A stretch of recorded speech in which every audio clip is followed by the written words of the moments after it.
My name is Kirsty Boyette. I'm the executive director of the State Theater. You can't see me because there are some logistical issues with my computer, so you get to see me sitting there at the State Theater. I want to thank Rabbi Shalom and Kate Trompetter for hosting and moderating this. This is our second virtual educational seminar, and we're really excited about how it's being perceived and how people will really want to enjoy it in the future, all the way into the fall. Just want to give you guys some heads up of what's going on at the state.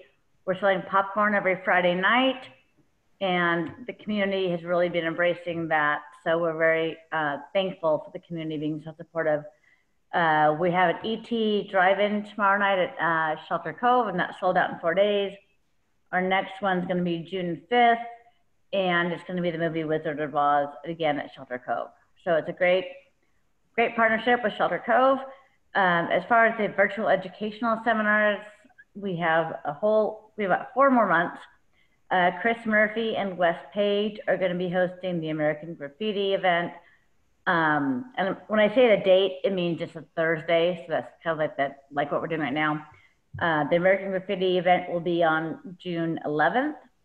Sam Piersdorf and his son Hakeem are going to be presenting on Dead Poet Society on July 23rd. And we have a great partnership with a gentleman that played professional baseball, and he's going to host the Natural on August 20th. And then we have a local attorney that knows everything about my cousin Vinny, and that will be on September 24th. So we're doing this every month. Appreciate being here. We will, when we can reopen, we will reopen.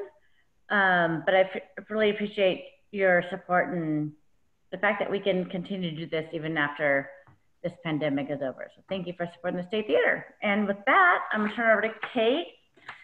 Kate is a Modesto native, born and raised. After college, she returned to Modesto and is now a local leadership coach and consultant with nonprofits and government agencies.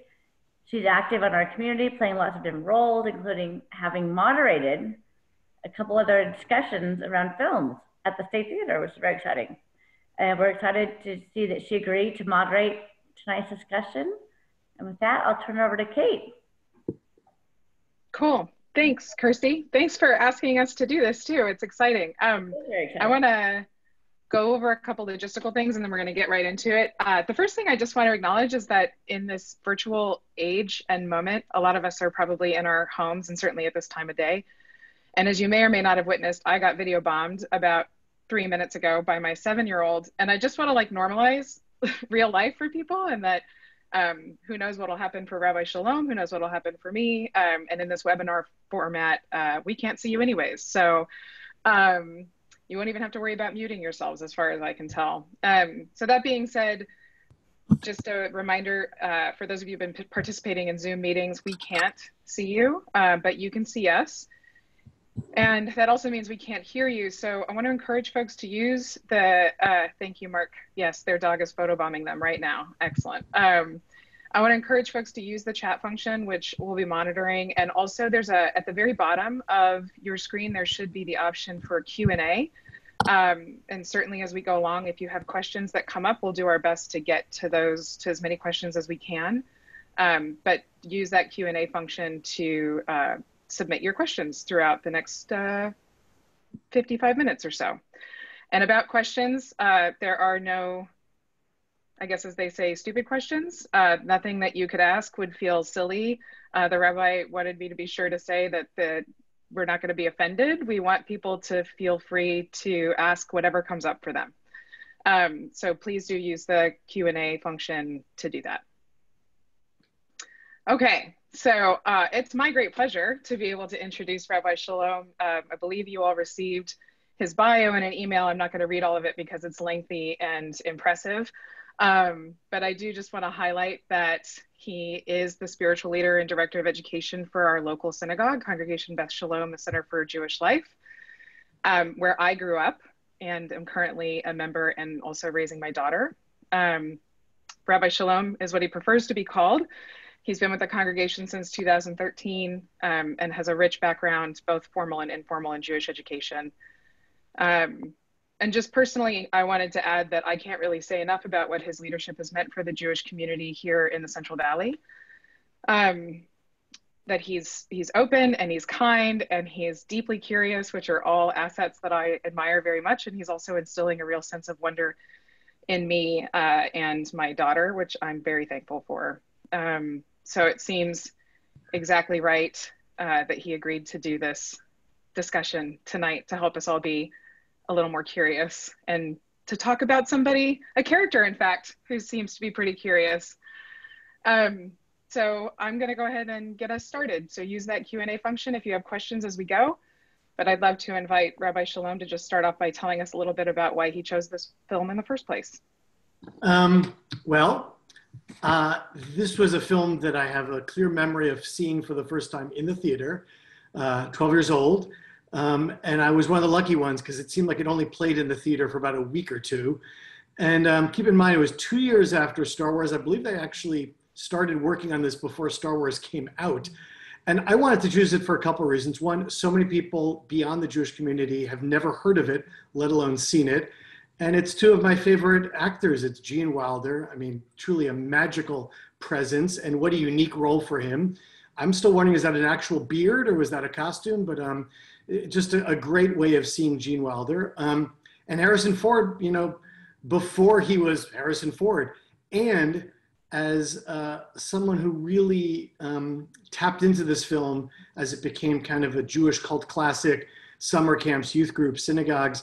I've seen it many times. I could probably recite entire scenes verbatim. I think it's a really rich film.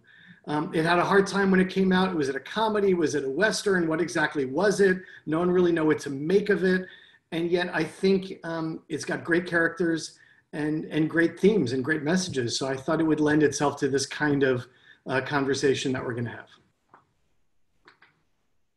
Excellent. So there's several questions that we have, but the next one that I want to go to is that there's a scene where Avram and Tommy are in the desert. They're being chased by the townspeople because Tommy just robbed the bank, and Avram won't ride his horse because it's the Sabbath, and he is waiting for the sun to go down, and he sort of, you know, he keeps like physically making himself lower and lower and lower so the sun will go down behind the mountain, right? So he needs the sun to set, right? So can we just maybe talk about whether or not that's a legitimate way for somebody to end the Sabbath and any other symbolic things that might be happening there? So that question actually has a straightforward answer. No. Shabbat ends, the Jewish day starts at sunset. It ends when stars appear in the sky. One can debate where twilight falls in terms of, is it the outgoing day or the new day? But I don't think there's any legitimate rabbinic authority that says the sun going behind a mountain, particularly if you duck down, is the end of Shabbat. And it's a funny scene. It's probably the one that gets repeated the most. There's certain lines that, you know, those who love the film are happy to repeat. Some of them are not always rated G, but in terms of a scene that left an impact on a Jewish audience, that was high on the list, because there was probably not the only teenager that thought, it might be convenient to have a way to end Shabbat an hour and a half early. And one of the more humorous aspects of that scene that, unless you're really keyed into it, you would notice right after he does that, you know, trick, the next scene is them riding away in full sunlight. So it's a little bit of a silly scene. It's a fun scene. And it actually brings up one of the tensions of the character and one of the serious aspects of the film. If his life was in danger, then Shabbat is no longer a concern, that we are to consider any of the commandments as no longer binding if it's a matter of health and safety and life or death. On the other hand, his tension is that maybe his life was in danger, but he didn't do anything wrong.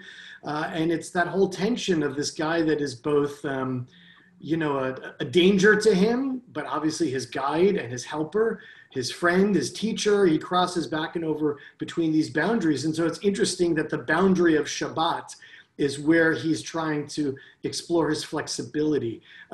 I read, finally, in terms of this fun question, I was looking at some of the discussion of the film in the last couple of weeks. There's an article in Wikipedia. There's all these different, scholarly comments on the Frisco Kid, which is a delight to see, because when this movie came out, I don't think I would have possibly thought that 40 years later it was going to be something still seen and discussed. One of the comments was, because he rested his horse on Shabbat, they were actually able to escape, because the horse was itself well rested, and that's how they got their getaway.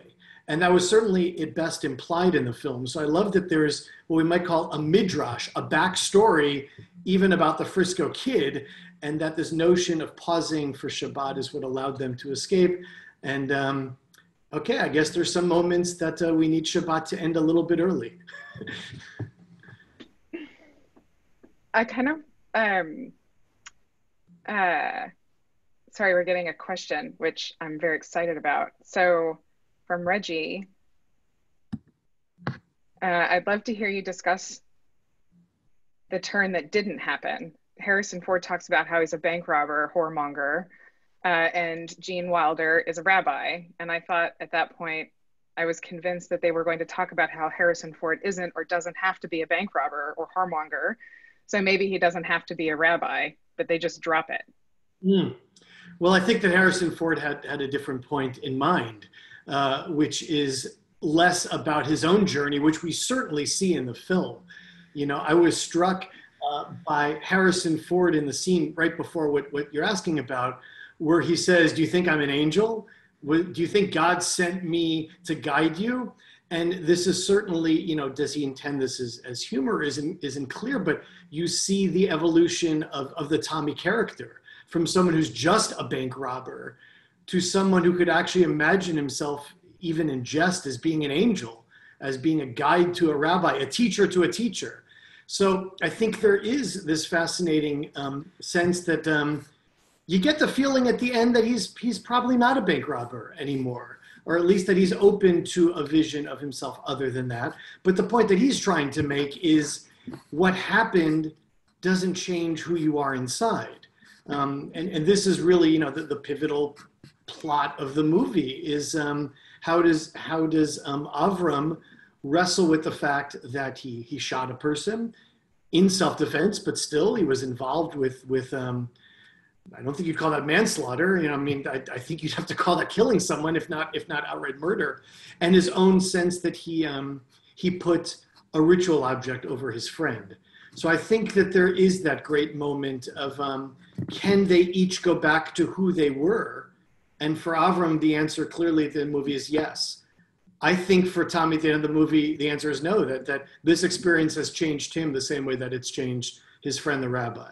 It's a great question. I think maybe there should have been a sequel, the Frisco Kid Part 2 of what developed in their relationships, So I want to actually stay with the relationship question for just a second. And we have questions coming in, so I'm going to be looking at those in a second. But there's this way that Avram seems to approach being with people or people who are different than him. And actually just now, based on Reggie's question, you were talking about Tommy. And when I was thinking about their relationship, there's like a willingness to be influenced by the other, whether it's intentional or not.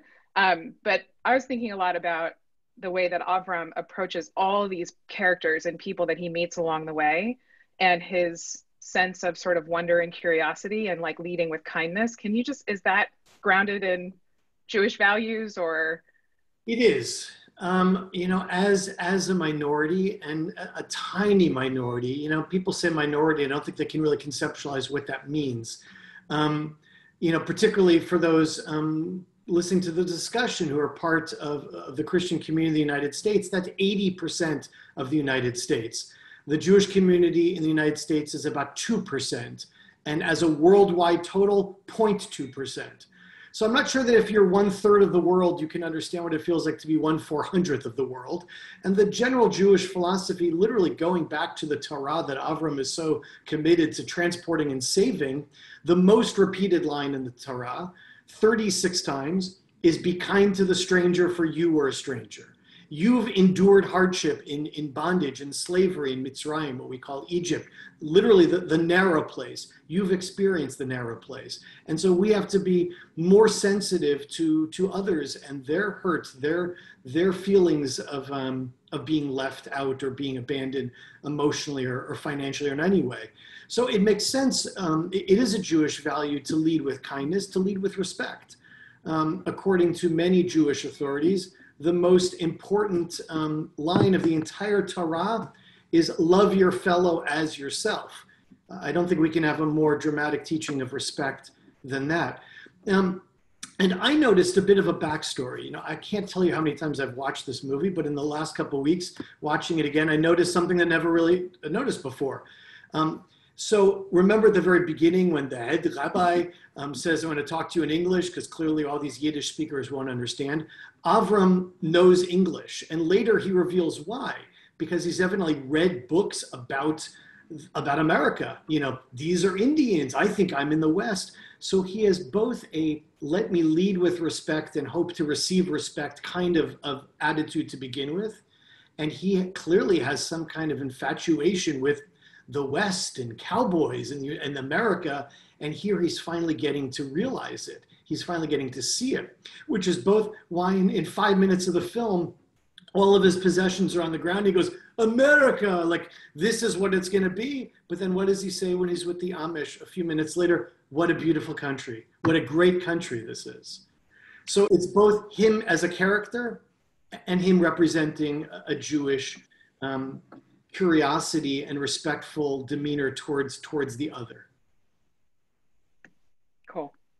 So speaking of all of his belongings being on the ground, Marlene submitted a question that I think gets us back to talking a little bit about ritual.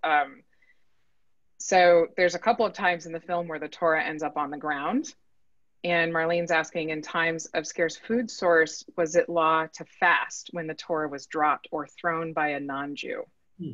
So many of us who went to Hebrew school, though some say survived Hebrew school, know that if a Torah drops, everyone's supposed to fast. And in fact, it was taught to me growing up, and I'm sure I'm not the only one who heard this, 40 days. Now, obviously, that does not mean 40 days like Yom Kippur, sunset to sunset, because at the end of 3 or 4 of those days, the congregation would not be alive. Jewish fasting is no food or water. And so the notion of fasting for 40 days, clearly sunrise to sunset, which is a different form of Jewish fasting. I was once in a situation where a Torah dropped by accident. And it was Shabbat, and so we knew, okay, we finished the Shabbat. We didn't make it end early by bending down and looking for the mountain. But when Shabbat ended on Saturday night, I called one of my teachers and said, what do we do? Explain the situation. And they said to me, the next day, you should fast. And you should also think about, is there some good deed, some commandment that you could take on more fully as a way of showing a fixing, a repair for what's happened? And I thought about it. I said, yes. And I said, then what? He said, that's it. I said, what do you mean? What about the 40 days? And he said, there's no written, I shouldn't say this out loud because we don't want a Torah ever to drop, but it's what we call Baba Maisa, grandmother's tales. There is no traditional requirement for people to fast 40 days. What is expected is that everyone present fasts, which if that means it's a congregation of 100 people, at some point the whole congregation should fast. So because it's a one-day thing, I don't know how food scarcity would factor into this. There are fast days throughout our calendar, the most significant being Yom Kippur, which is actually an uplifting day of cleansing and spiritual realignment. We certainly try our best to not have a Torah be treated disrespectfully. And that means to eat or drink in front of it, to do anything you wouldn't do in front of an honored person. It is treated like an honored member of the congregation. And you certainly don't shove people and throw them on the ground if you care about them. But no, other than avoiding it not being dropped and being and mourning when it would be, being treated disrespectfully, there's really nothing else that's required.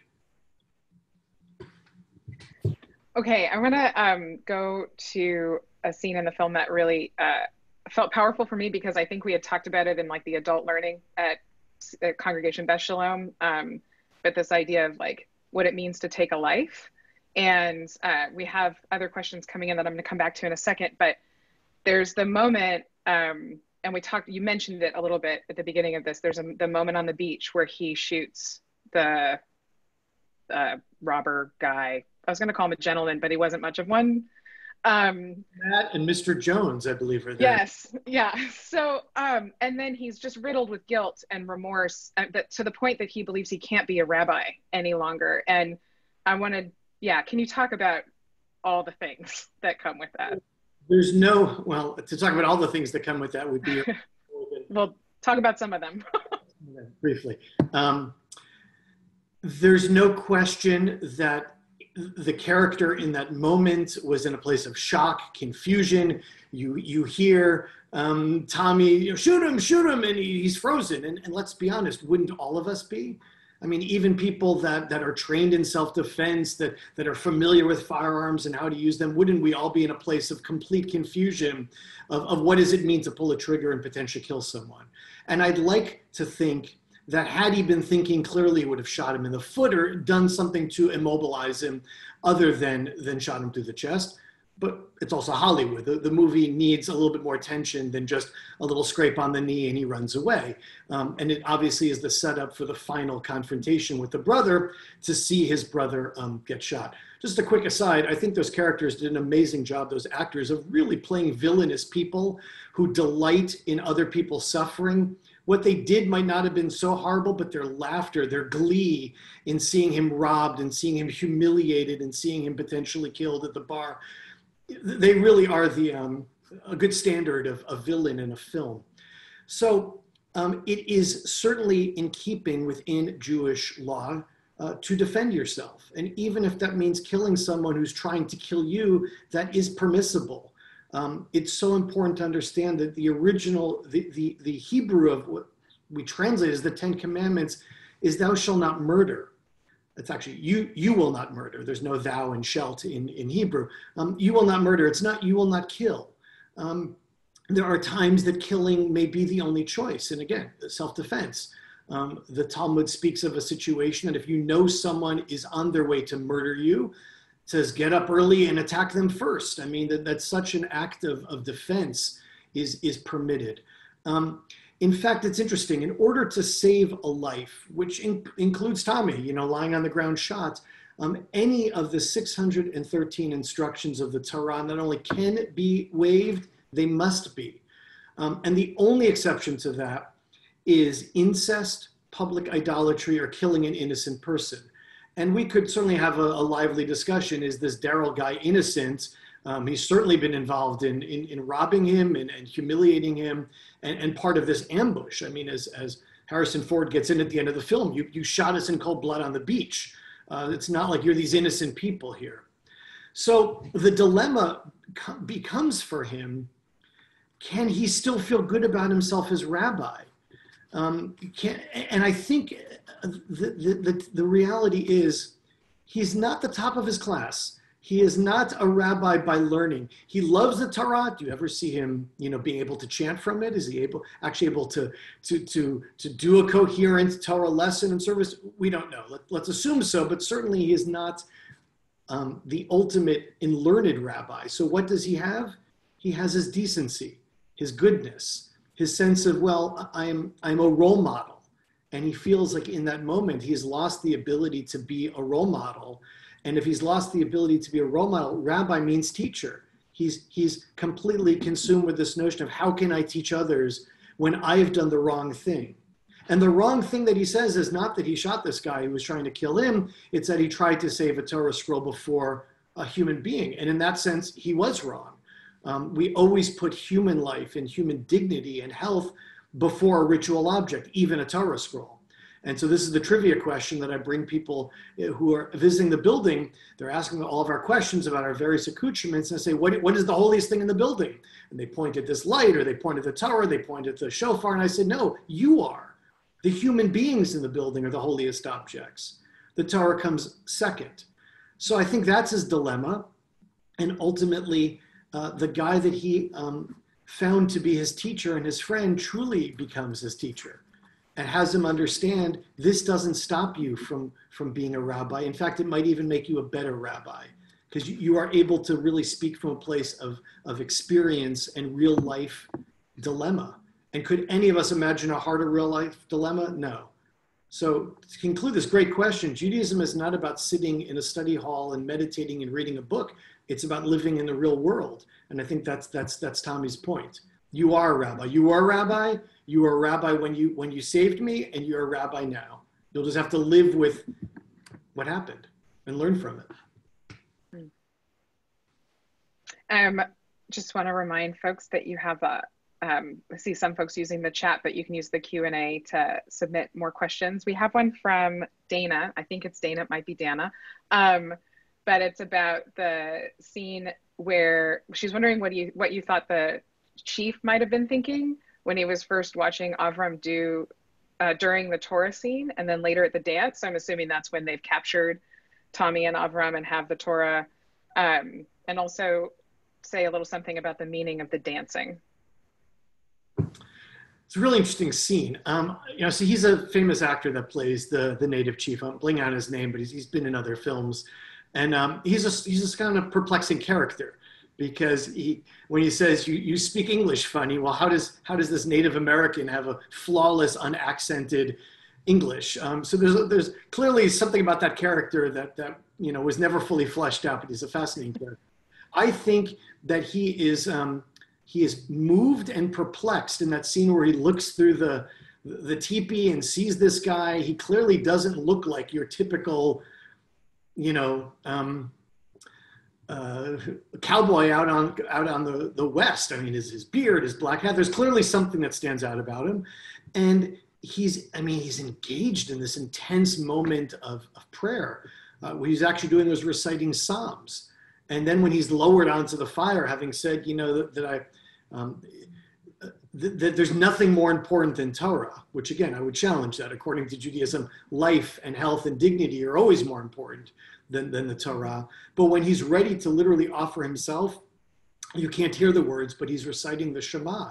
He's reciting the declaration of the oneness of God that Jews not only do every morning and every evening, but it should be how we, if possible, end our lives, that we go out of this world reciting a praise to the oneness of all existence. So I think that the chief sees a fellow shaman, recognizes him as this holy man. And as we find out in a few minutes, well, he's less interested in butchering and murdering people. He just wants rain. And maybe this guy can help him. And the scene in the celebration before and then even after the rain, it's one of the best scenes in the movie. First of all, he's singing Or Zarua, which is also a line from Psalms. It's used on Friday night. It's part of the services. And that exact melody, that Hasidic melody, is one that we use regularly at Beth Shalom. So if you like that scene, come to a Friday night service on Facebook or in person, because you'll possibly hear that exact melody. And it's exactly as Avram says. How do Jews celebrate? Like Indians celebrate, like Native Americans celebrate, like people all around the world celebrate, with food, with drink, with dance, with singing. Jewish rituals don't usually involve peyote or whatever it is that they were eating that made him sick. But it is great to see that crossover between a Native American dance and a Hasidic dance. And that was a fairly authentic scene, in terms of if a Jew is thrown into a scene of non-Jews and told, get some Jewish celebration, that's probably a pretty good way to do it. And it's also really fun. You've seen some of the lines that he's saying while he's dancing around. That woman there is a Jewish Indian. I mean, it's some of the funniest stuff in the whole film. Yeah, so the answer to the next question might be sort of brief, but you talked about the authenticity of some of the things, the prayers and the songs. And so one of the questions is like, was he speaking Hebrew the whole time? Were they speaking Yiddish? Yeah. The answer is yes, but I want to dive into that a little bit. My Yiddish is fairly non-existent. I know enough to recognize Yiddish, and some key words stand out. For example, the chief rabbi says, we're sending the fool, the shmendrik, to America. There's a couple of key lines that I do understand, particularly like when he's screaming at the raccoons, go away, and then the horse goes away. So my Yiddish is limited. Yiddish, for those that don't know, is German, written out in Hebrew letters with a smattering of Hebrew, and it's German with Hebrew, Aramaic, and a little bit of Russian. And it was the language of Ashkenazim, of Jews from Eastern Europe. And so the scene of them in Poland seems to be an accurately depicted Yiddish conversation, as is the letter that the president of the congregation receives, that does appear to be a letter written in Yiddish. And the conversation with the Amish is again, seems to be authentic Yiddish. What I'm impressed by is the scenes of him praying. He's not only accurate, his pronunciation is spot on. And they went to great lengths to make sure that the scenes where he is praying in the weekday, those are weekday prayers. And the scenes that he's praying on Shabbat. So that scene where he's like, with the posse's after them, and he starts to walk, observant Jews watching the scene knew that it was Shabbat from literally an obscure detail of the psalm that he's reciting. So Gene Wilder, who was, of course, Jewish, but not observant in his adult life, I don't know how it seemed he really naturally channeled correct Yiddish expressions and Hebrew prayers, and not a bad accent, in terms of pulling off what a Polish rabbi from the 1850s might sound like. Great. We have a question from Alan that's just more generally about Judaism. So among the Jewish sects, the Orthodox, Conservative, Reformed, what is or are there common denominators or things that sort of tie them all together or are true for all of them? That's a phenomenal question. Thank you for that. Couple things to keep in mind before I answer it. I'll give you the pre-answer and then the answer. These movements that we speak of are largely modern creations.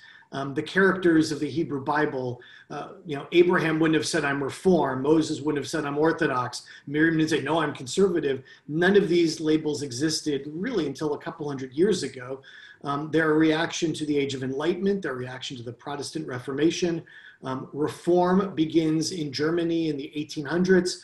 And then spreads to the United States. And most of these movements are really only significant players in North America, where Reform and Conservative are major forces. In most of the world, people may align themselves on a line between traditional and less traditional, but it's a different set of divisions. And the differences between Ashkenazim, Eastern European Jews, Sephardim, Spanish, Portuguese Jews, and Mizrahim, Middle Eastern Jews who stayed in the Middle East, those for hundreds of years were the significant differences, and they're quite minor. So to go back to your question, yes, Jews are incredibly diverse. For a little tiny fraction of the world, it's amazing that we are a microcosm of the diversity of the world. And between these movements and these geographical differences, there are significant differences of practice and even philosophy, and understandings of a tradition is really the main thing the modern movements differ about. How much should tradition get a vote or a veto when it comes to the modern world and science and technology and history? But your question has a very straightforward answer. There's much more that connects all Jews than separates them. So for example, the Torah scroll. There's only one version of a Torah scroll. Every Torah scroll everywhere in the world is identical, letter for letter, to the point that if a single letter is missing or damaged, the scroll cannot be read from until it's repaired. So every Reform temple, every conservative congregation, an Orthodox synagogue, Ashkenazi, Sephardi, Mizrahi, anything else, literally the same exact Torah, which means all Jews share the same language, the Hebrew language, the language of the Torah, the 5 books of Moses, and the Hebrew Bible. We share the same homeland. Judaism emerged in the land of Israel, the land of Judea, which is where the word Jew comes from. We share the same holidays. We share the same calendar. We share the same history. Most importantly, we see ourselves as part of an extended family. So the same way you might get together at Thanksgiving and not agree politically or not agree socially, or different languages are often shared around a table. that's similar to the way Jews see ourselves. We are all part of one family, which is why we love to argue and debate. I mean, who do we have our most heated arguments with? Those that we care for, those that we love, those that we live with. So Judaism is one family that shares so much more than the divisions between those sects. Can you take a couple, so I had one of these questions and now I've received another about some of the ritual objects or things that we saw in the film. So there's the Torah, but also the metal plate that gets placed over a Torah. And then also he wears a prayer shawl, but also in the scenes where he's praying, there's something wrapped around his arm. So maybe just like a brief overview of at least those few things. Absolutely, those are great questions. And with one minor exception, the film was very accurately, thoughtfully done. Now, you'd think with so many Jewish writers in Hollywood and in the filmmaking business, it's no shock that there's Jewish content in many films, but I can tell you so many of them are just wrong. And I don't just mean mispronunciations, I mean just inaccurately depicting the range of Jewish worship and rituals and holidays. This film actually got it right, which is impressive, given that the director was known for making Westerns. This was his last film, the same guy who did The Dirty Dozen, and the only film that has kind of cultural content. So amazingly, he really got it right, down to a lot of details. So the Torah scroll, I described at length in the intro video, and I'm happy to take more questions about it later. But in terms of the breastplate, I only learned a couple years ago its origins, which is a reminder that all of us are still learning and growing, despite how many years of education we think we have. The origin of that decorative plate was it is customary for synagogues to have more than one scroll, because there are occasions that multiple scrolls are read from on the same Shabbat, on the same Sabbath, and a Torah scroll is the length of a football field. So if you imagine two different readings, one from maybe Exodus and one from Deuteronomy, and rolling through a book the length of a football field, that would take a lot of time and energy. You don't want to cause a hardship to the congregation. So it is customary to have multiple scrolls and having them pre-rolled to the right spot. So one scroll rather, is set to the weekly readings as the Torah is read from Genesis through Deuteronomy, one portion at a time, which, by the way, every synagogue follows the same exact cycle everywhere around the world, yet another connection. They're not only reading the same book, they're reading the same part of the same book. And because of that, it was accustomed to have a metal plate on the scroll, which would indicate this was the Shabbat one, this was the holiday one, this was the one rolled to, the new moon celebration. But because it is the idea of beautifying a commandment to make the mitzvah more special, you didn't want to just stick like a metal name tag on it, you wanted to make it pretty. And so it was modeled after the breastplate of Aaron, the high priest, that this decorative item, that the item would not only be utilitarian, but also decorative. Bottom line is that once something has been made for a Torah scroll, it cannot be turned into ordinary use. So once it is set aside for that purpose, it can only be used for that purpose, which is why the sight of this no goodnik wearing it around his neck is just such a deep, offense to Avram. The Torah explains that there are ways of remembering the 613 commandments in the Torah, and one of them is the mitzvah. By the way, mitzvah means command, but also means connection. And we often use it to mean good deed, but it means a way of connecting with the tradition or with God. One of these connections is to wear a four-cornered garment with fringes on the side, and that connection will remind you of all the other connections. So you see him wearing what's called the tzitzit under his clothing, which, by the way, that's the only mistake in the film. He refers to the undergarment as a talit. The undergarment is our tzitzit or arba kanfot or talit katan. He wouldn't have just called it a talit. So the minor, he still gets an A+ for accuracy. The talit is the same garment but worn over the clothing, primarily for weekday and Shabbat and holiday morning services. So while Jews pray in the evening, the morning, and the afternoon, with set rituals, the prayer shawl is worn in the morning. The undergarment with the fringes is worn by some all the time under their clothing. By the way, a head covering is not considered a sacred garment. It's not a commandment in the Torah. One does not need to kiss it if it falls, which I think was another slight ding in the accuracy of the film. But let's cut them some slack. I know hundreds of Jews who kiss a kippah when it falls on the ground, but it's not necessary. That's not a requirement. And the other item that you mentioned, I have them right behind me if I'm tempted to take them out and show you, are called tefillin, which is Aramaic for prayers that are worn. And inside these little leather boxes with straps are quotes from the Torah written like a Torah scroll on parchment, written with a feather pen, that outline that we are to not only speak these words when we get up and when we lie down, when we're at home and when we're traveling, but we should also bind them on our arm as a sign, and they should be between the eyes as a sign. So, by the way, there's a famous picture, painting by Chagall, I believe called The Rabbi, and you will see a rabbi wearing a talit and the tefillin. For reasons I don't understand, the tefillin are translated into English and Latin as phylacteries. I don't know what phylacteries are other than Latin for tefillin, so I don't know why we needed yet another word. And I've never heard the word phylacteries used in a Jewish context. No one's going to say, "Pass me the phylacteries." It's not going to sound right. So those are the answers: Torah, the breastplate, the tzitzit under the clothing, the talit when he's praying, and the tefillin, which are only worn on weekdays, which is another indication that seems that he's finishing his Shabbat prayers. Which, by the way, is why Tommy says we're getting a late start, because Shabbat prayers are longer than weekday prayers.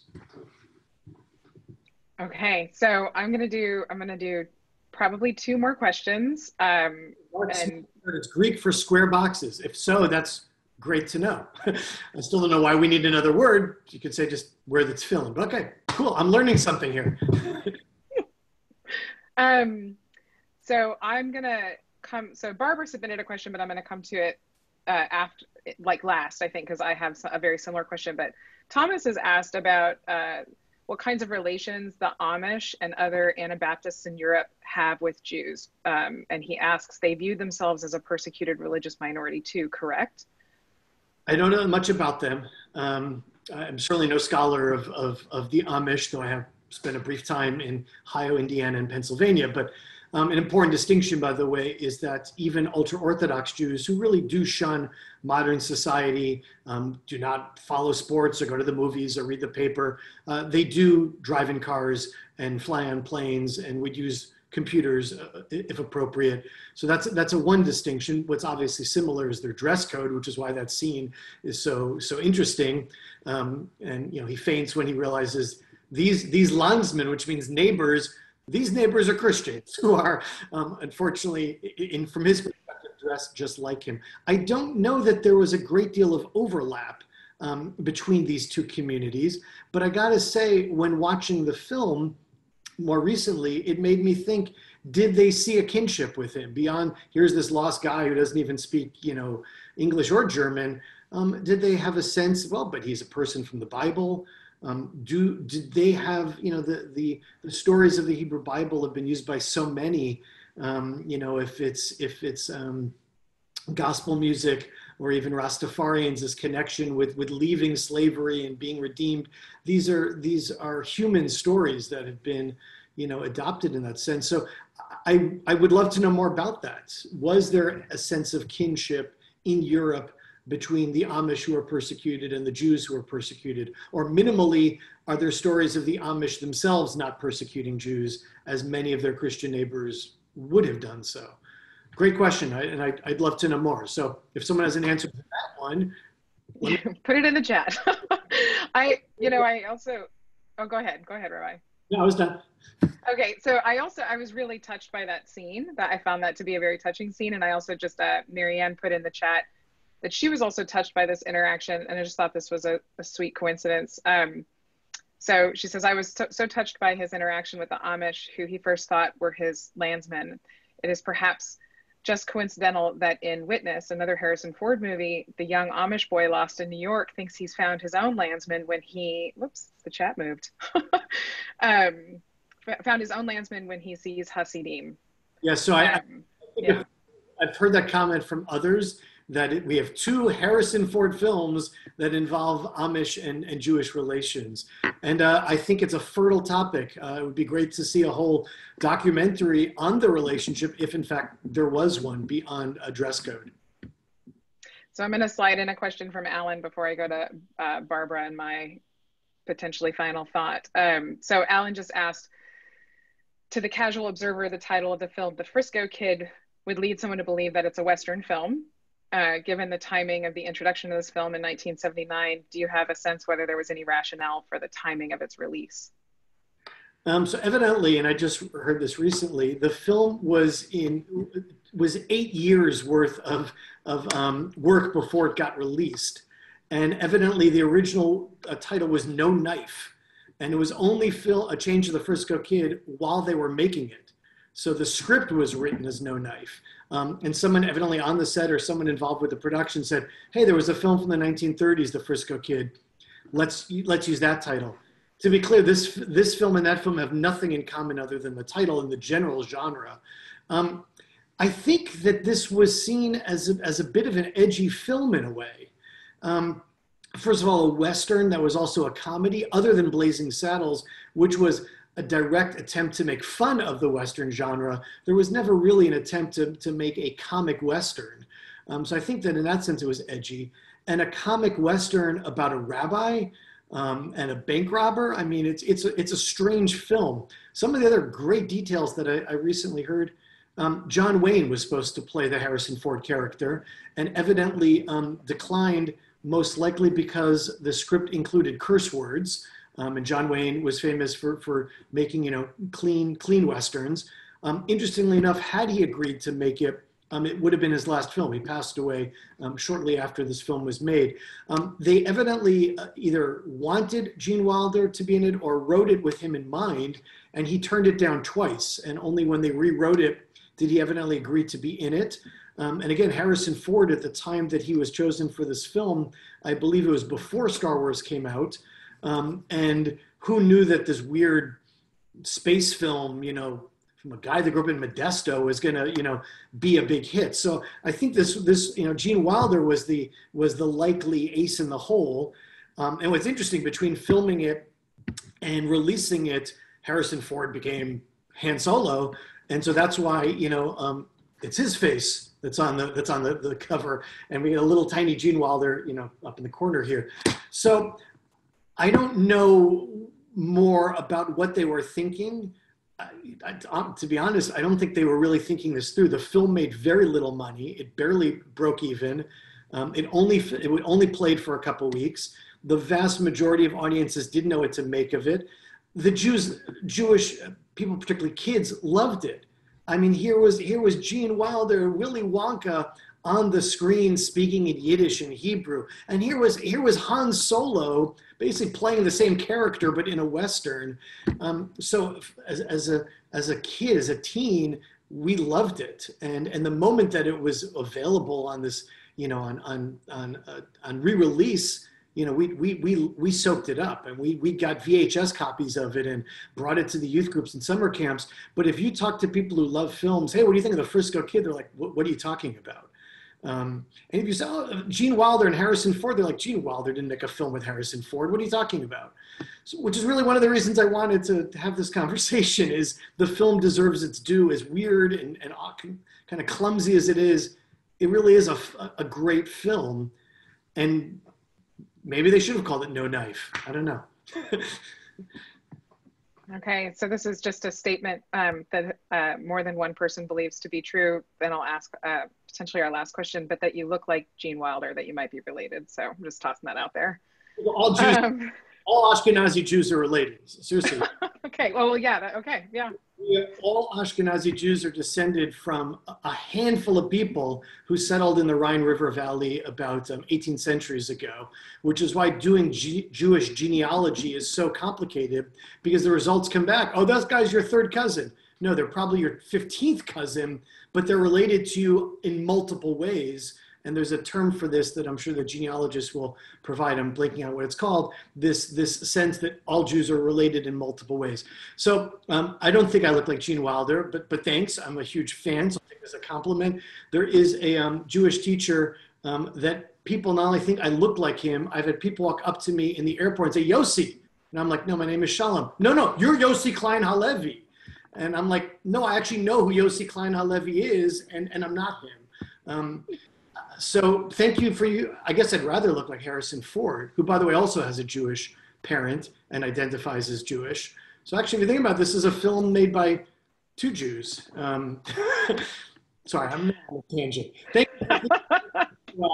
I'll take that as a compliment. So I'm going to just take us to a final question, and then we'll have some closing thoughts. And if I have a minute, I'll read some of the questions I didn't get to. There were a few. So Barbara put this, it just really resonated with something I'd been thinking about. She said that he internalized a spiritual quality which seemed to allow him to continue to move forward. He doesn't complain too much during adverse situation. Is stoicism practiced and taught in the yeshiva? And I had been really curious about just like, the suffering in this movie, that's just one thing after another that he is confronted by, that he needs to, like and so maybe it's not about the suffering as much as I just thought a lot about tenacity, about endurance. And so something about that felt important. And I wondered if you could comment on it. Love the question. And it gives me great joy to think that here's this movie made 40 years ago, and yet it's bringing out such a deep, beautiful spiritual question at a time that, we need all the connection and spirituality that we need it literally in this time. So I love the question. It's really three questions. Stoicism, suffering, and perseverance is the way that I'm seeing it. Stoicism is not taught in the yeshiva explicitly, though I can tell you that the Talmud, more accurately, the Mishnah says, eat food with bread and a little bit of water and be humble, basically, that the Jewish norm is not to strive to be a King Solomon with as many wives and great, royalty, but to be, a Moses, a shepherd, a simple person. So humility is very much taught. Though the Jewish norm is not, fasting and self-deprecation and avoiding, we have no problem with pleasures. We think that pleasures are what makes life pleasurable, that every Jewish holiday begins with a toast, a cup of juice or a cup of wine. Every holiday ends with a cup of wine or juice. Every holiday other than a fast day is all about eating and drinking and celebrating and singing and dancing. So it would be impossible to imagine a Jewish study hall saying, no, we don't want you to be happy and joyful. We want you to be, simple and austere and miserable. We're not supposed to be miserable. We are supposed to be happy with what we have. I think that's the key to that question. The film is definitely about, a person overcoming challenge. And isn't that the function of every book, every poem, every film? The main character will have a challenge, and how will he overcome it, or her? And in this case, he's got dozens of them. He's robbed, he's lost, he doesn't speak the language. He's, it's literally from one problem to another. And in that sense, the film is accurate yet again, because if one looks at Jewish history, we have been able to maintain our positiveness, our joy, despite the fact that there has been 2,000 years of suffering and persecution. Thankfully, he doesn't seem to get any direct anti-Jewish suffering. I think those guys would have picked on anyone. They just happened to pick on a rabbi. But unfortunately, the last 2,000 years has been a story of persecution and suffering. And the real story is how we have overcome it to be a life embracing, positive, hopeful people who are deeply committed to making the world better for us and for everyone. Finally, the perseverance question, I really resonate with it. We are right now in the 49 days between Passover and Shavuot, the Festival of Weeks. The Christian calendar, it's Pentecost. And these 49 days are times of self-alignment and transformation, spiritual transformation. And one of the 7 attributes you are to focus on is endurance, perseverance, the ability to move forward, the ability to go into the unknown, the ability to say there is a way forward. And that's one of my favorite lines and teachings of the Torah. Move forward. There's always a way forward. And our prayers reflect that as a daily reminder of find the inner strength to move forward. And Avram Belinsky does it. He's going to get that Torah to San Francisco, whatever it takes. Even if he thinks he's no longer a rabbi, he's going to deliver that Torah. That's perseverance. That's Jewish hope. That's hard work. Lovely. So there were some questions we didn't get to, but I just want to say I see you. And for that reason, I'm going to put in the chat function for everyone a link to the website for Congregation Beth Shalom. And I just want to say that I certainly have had a personal experience in finding Rabbi Shalom very accessible. And so visiting the website is one way to get in touch with him. So if you feel like you have questions that you'd like to have answered, I'd invite you to do that. And in a minute, I'm going to invite the rabbi to just give us some closing remarks, anything he didn't get to say, or final thoughts about what he's hoped we've learned. But I definitely want to thank the State Theater for giving both Rabbi Shalom and myself the opportunity. I had not seen the Frisco Kid. I'm delighted to have it now. I own it. I enjoyed it.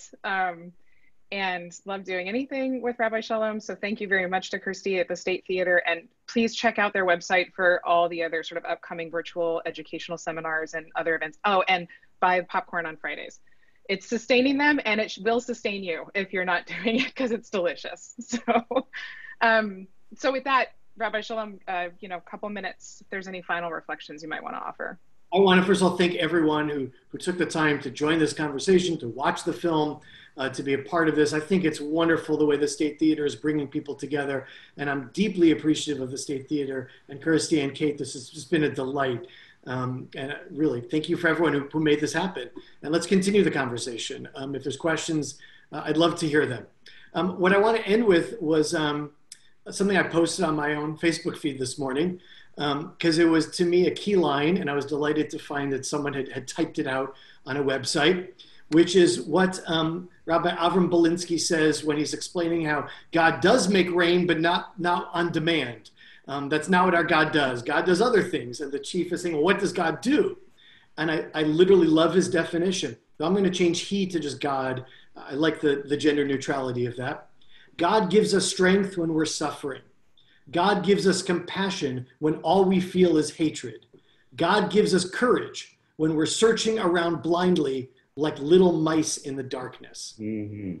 I just think that is such an important teaching, and coupled with what it says in the Talmud: make yourself a teacher, find a friend, judge all people favorably. And his friend becomes his teacher.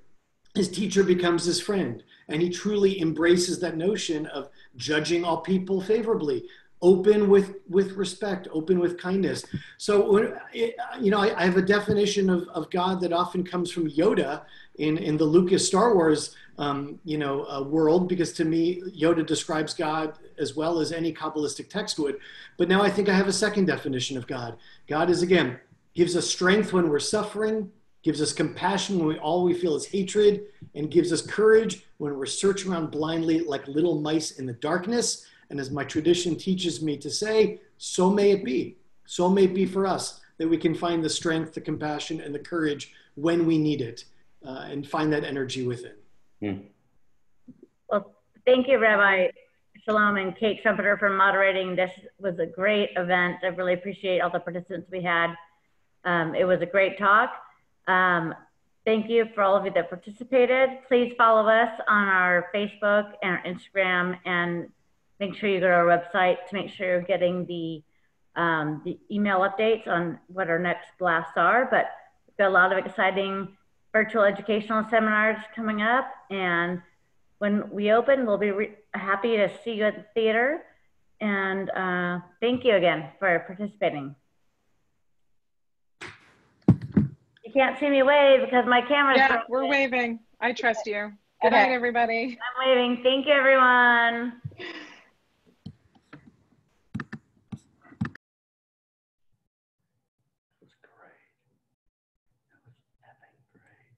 Honestly, that was great.